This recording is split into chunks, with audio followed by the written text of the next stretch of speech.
admin သမားတွေ HR သမားတွေဆိုလို့ရှိရင်တော့ကိုသုံးတဲ့အလုပ်ပေါ်မှာမူတည်ပြီးတော့ပေါ့နော်တချို့ကကြတော့ Gemini ကပို့ပြီးအဆင်ပြေတယ်ဆိုတာတွေ့ရတယ်တချို့ကကြတော့ဥပမာပေါ့နော်ကိုဒီစာတွေရေးရတယ်ဆိုလို့ရှိရင်ကိုရေးပြီးသားဒီ document တစ်ခုကိုရေးပြီးသားအကြောင်းအရာတစ်ခုကိုမှ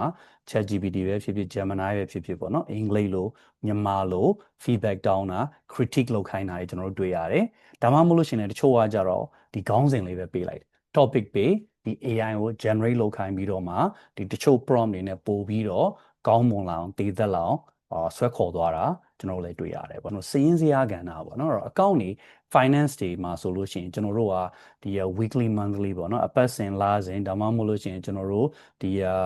3လပတ်ပေါ့နော် quarterly yearly အစား data တွေသုံးသပ်မယ်ဆိုလို့ရှိရင်တော့အများစုကဒီကိုက free ပေါ့နော် ChatGPT free Gemini ကိုသုံးနိုင်အစား DeepSeek ဆိုလို့ရှိရင်တော့ကျွန်တော်စည်ရင်းစရာနဲ့ပတ်သက်ပြီး analytics နဲ့ပတ်သက်ပြီးတော့ပို့ပြီးအဆင်ပြေတယ်ဆိုတာတွေ့ရတယ်ပေါ့နော်အဲ့လိုပြောပြီးတဲ့တကာလမှာပဲညားမကြမီရပေါ့နော်ကျွန်တော်တို့က